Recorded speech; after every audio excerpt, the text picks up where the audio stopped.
Hello, magandang hapon po. Alam niyo mga idol, may manok ako dito sa likod. Binenta sa akin kanina ng mga bata. Papakita ko lang sa inyo. Papakita ko sa inyo kung saan yung manok. Sa likod. Ayan. Kulay itim. Natali na. Naku. Baka mamatay. Sa isang araw, lulutuin ko po ito. Sa isang araw, lulutuin ko siya ng lutong bicol.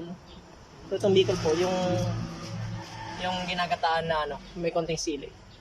Yung tawag doon sa amin, tinutungan eh. Isang araw po, mga bukas. Salamat.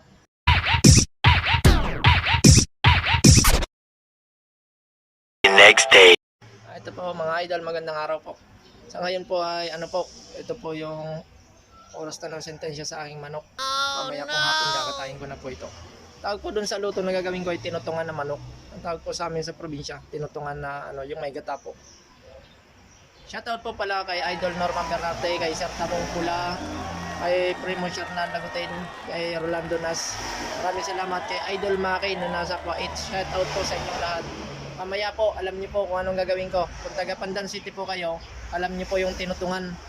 Tinutungan na manok. Maraming salamat po, abangan niyo po mamaya. Hello po mga idol, ito na naman po nagbabalik. Dito ko na po ginawa sa shop yung manok. Bali, kinulisan ko na po dito, tinanggalan ko na ng balahibo. Para pagdating ko po sa bahay, luluto na lang po ako kasi wala na pong oras po kasi. Abangan nyo na lang po pag naluto. Salamat. A few moments later.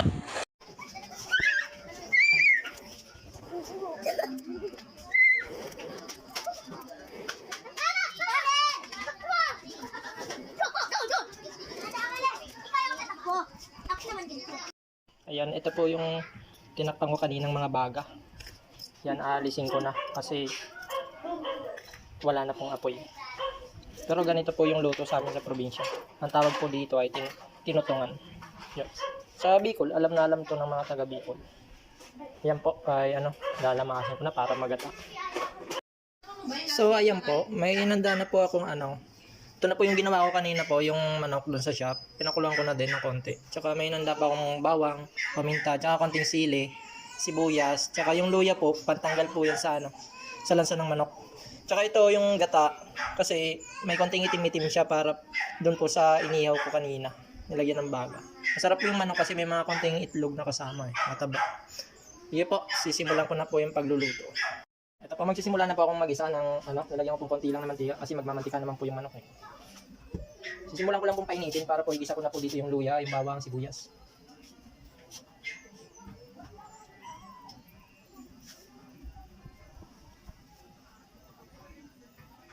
Ayan.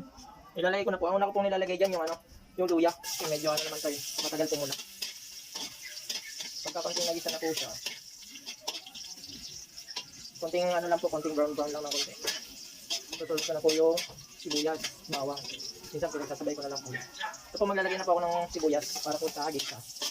Saka bawang. Medyo maraming bawang. Saka yung durog ng bawang, hindi po siya durog na durog para po malasahan yung bawang. Kasi pag dinurog po yan, pag naluto mamaya, hindi mo na makikita yung bawang. At masarap po pagka may nakikita ng bawang, malalasahan mo. Yan, gigisahin lang po ng konti para magkonting brown. Susunod na po yung manok.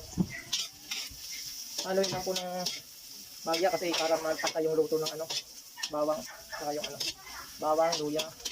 Yan. Kasi pag tinigilan mo yan, magbabrown yung kabila po hindi.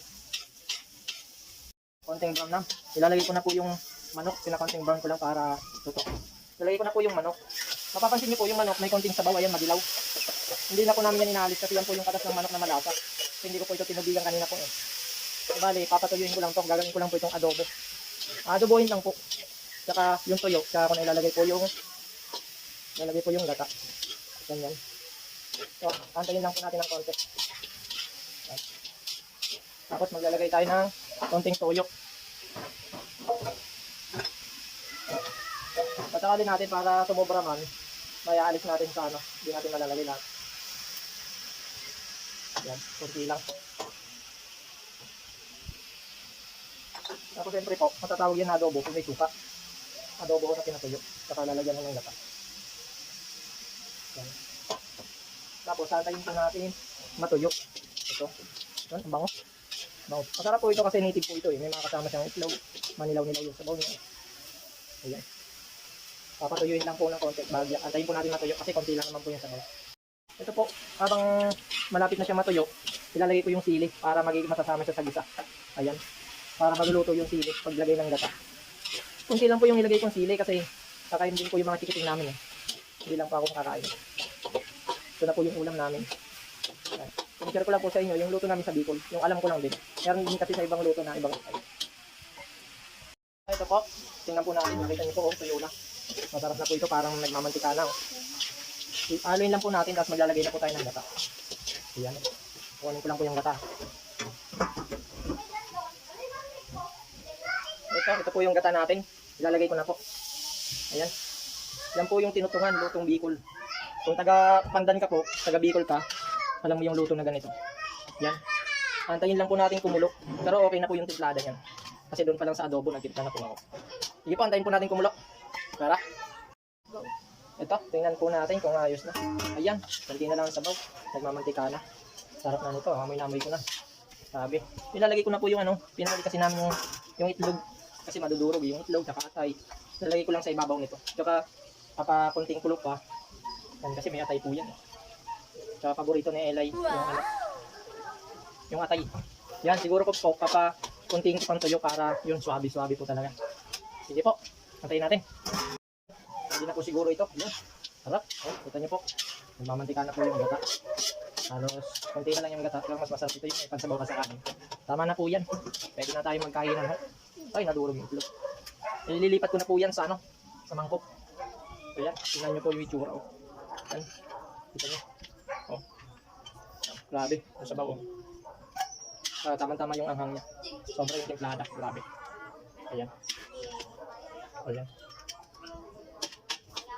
Ayan, tara. Ayan po, nung natapos na po yung niluto ko. Ayan, kita nyo po. Grabe. Sarap niyan. O, ayan. Tara po, magkakainan na po tayo. Maraming salamat po sa manonood po nito. Sana po may matutunan po kayo. Sige po, tara, kainan na.